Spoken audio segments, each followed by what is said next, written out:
They even had to move 5 cemeteries, because the noise they were planning on making would wake the dead.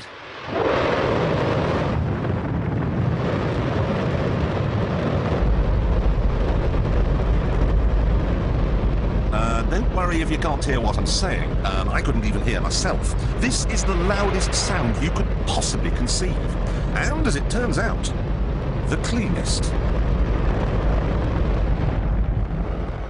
Now, the most amazing thing is that that cloud up there, which was generated by the engine, is just a mixture of hydrogen and oxygen. It's water vapor. And in about an hour's time, someone in Mississippi is going to get wet washing. It will actually rain.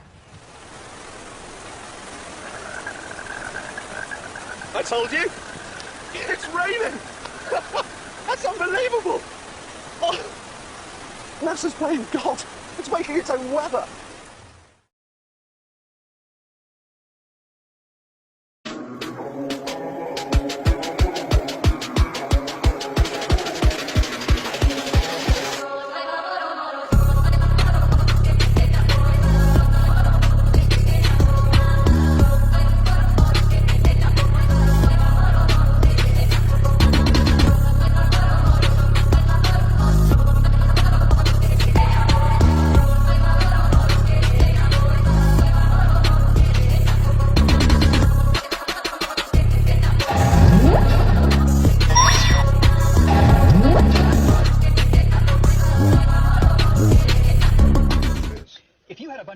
And you built a tower, could you make it rain? No. Well, that's the subject of tonight's weird weather.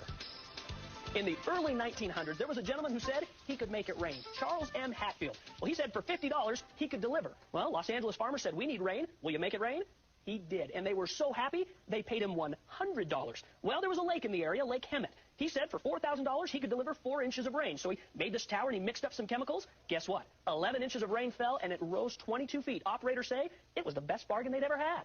There was another area that needed it. San Diego City contracted him to fill Lake Marina in 1 year. If he did it, $10,000. If not, he didn't get a penny. January 1st, he put his towers up and started sending his chemicals away. January 5th, it began to rain. January 10th, heavy rain kept going. And by January 15th, it had been a downpour for nearly 5 days. Okay, so the rain did come, and apparently it was Hatfield that was doing it. But look what happened after that. On the 19th, Marina Reservoir filled. The 26th, record-breaking rains were still falling, and the next day, dams were rupturing, huge amounts of water pouring out of the mountains, heading into San Diego. 20 people lost their lives. 35 inches of rain fell that month. Well, you can imagine there were lawsuits in the millions. The city council says, nope, we're not going to pay. Hatfield said, I'll settle for $4,000. Council said no. It went to the California Supreme Court. They ruled that was an act of God. Well, if that's the case, neither Hatfield nor the city was liable for the damages. Also, if it was an act of God, then that means Hatfield didn't do it. City council? Nope. They say they're not going to pay. Well, Charles Hatfield was known by many names. He was a cloud coaxer, a water magician, a moisture accelerator, the Wizard of Hope, a pluviculturalist, the great precipitator, but most of the time he was just known as Hatfield the Rainmaker. My. Should have bottled those chemicals. Maybe not. It was a secret, and even his brother didn't know, but the scientist of the day said there's no way that a man could do that. Well, he asked, well, it kept raining. Well, he was guessing lucky. Well, he guessed really, really lucky. Yeah, he really did. But didn't get his money. Well, no, he didn't get his money. We'll have to find out what happened to him someday.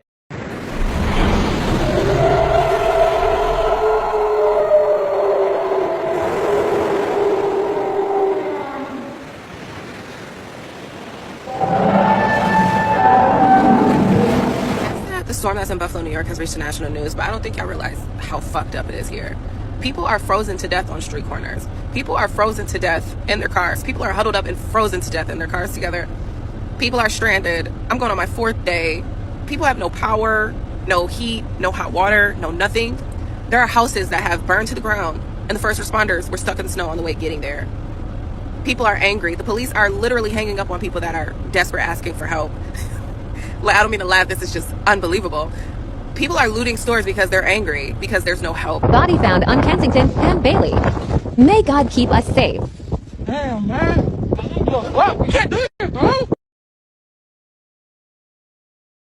So, for y'all that's thinking it's a game, I'm about to show y'all something crazy. I put on 2 hoodies, my coat. I even put, you know, old school, the bags over my boots. So that way I can go out there and try to clear a path for us to get outside and be able to, you know, at least just get to the truck to get whatever out of it that we need. I'm about to show y'all something crazy. Y'all ready? There's my door. I'm opening the door. This is me opening the door. Where I'm going.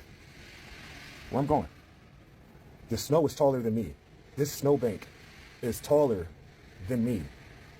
Do you see this? I can't go anywhere. We can't go anywhere. Look at this. Look at this. Look at this. Look at this. This is crazy. This is crazy. We are literally snowed in. There's no escape route. You guys, oh my God, prayers up to the people in Buffalo, New York. First of all, shout out to everybody that tagged me yesterday and today. I was trying to find the news clippings on what was going on in Buffalo. I couldn't find anything until an hour ago. They have been hit with an unexpected blizzard. People were stuck in their cars yesterday. Some of them froze to death. Even emergency vehicles are stuck. Snowplows are stuck. There is, in some areas, no emergency rescue workers available. In the worst affected areas, there is no emergency service. CBS 2's John Diaz has been looking into this aftermath, and he joins us live from the newsroom with the latest on this, John. Yeah, Dave and Natalie, good morning, both of you. Just such sad numbers to report this morning. Governor Kathy Hochul said that she's been in touch with the White House to initiate a disaster declaration. She deployed the National Guard to the Buffalo area to help with what she's calling a life-threatening storm. We are in a war. This is a war with Mother Nature. Governor Kathy Hochul saying this weekend's snowstorm will go down in Buffalo's history as the most devastating storm and nothing short of a battle. So far, the 17 people who died range in ages from 26 to 93 years old. Emergency crews expect to continue to find more bodies of those who didn't survive. There is substantial, significant, and devastating loss of life. And get this, y'all, there have now been reports of looting, stores being broken into and ransacked. Near Grant in Westbury, it seems to show businesses with smashed windows. Another video shows a disheveled 7-Eleven near Hampshire and Niagara. Tonight, state police say only a few incidents have been confirmed, but we are hearing of more happening, including on Bailey Avenue in the city of Buffalo. We have had 2 confirmed reports of looting incidents where law enforcement has been dispatched and we responded. Those are still under investigation as we speak. Those are isolated incidents. It's not reflective of the great community we have here in Western New York, and I'm sure that they'll be limited to those 2 incidents, or at least that's our hope. A lot of these images you will not see on major media networks, but this is Buffalo right now. We are Buffalo. We're used to bad weather. We're used to driving in a blizzard without snow tires and saying, hold my beer and watch this. We make it from point A to point B without a scratch on us or our car. We're good at this. This is not average Buffalo winter. In the past 6 weeks, we have had 3 major storms, and this one was the absolute worst we have seen in our lifetime. We have called in the National Guard. They are doing their best to help us clean up. We've called in the military police to help enforce the driving bans, to help us get cleaned up. But there is so much loss coming out of this. So many people have lost their homes, their pets, their cars, loved ones, their own life, being frozen to death where they stand on the street, just trying to get to safety, to get somewhere warm after losing power and being stuck in negative degree temperatures. We are not okay.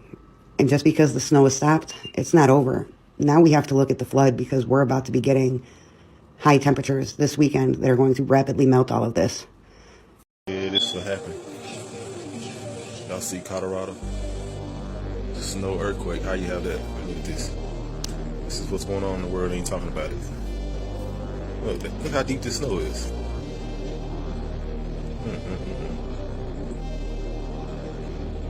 It's crazy. They don't want to show this on the news. Oh man, look at these cars buried. This is so crazy. Wow. Look at this. He's the biggest car out of there. Wow. There's a car under there. Somebody's going to be late for dinner tonight, to be sure. Oh, look at that. Come on, man. Y'all know this Haarp. It's man-made weather, man.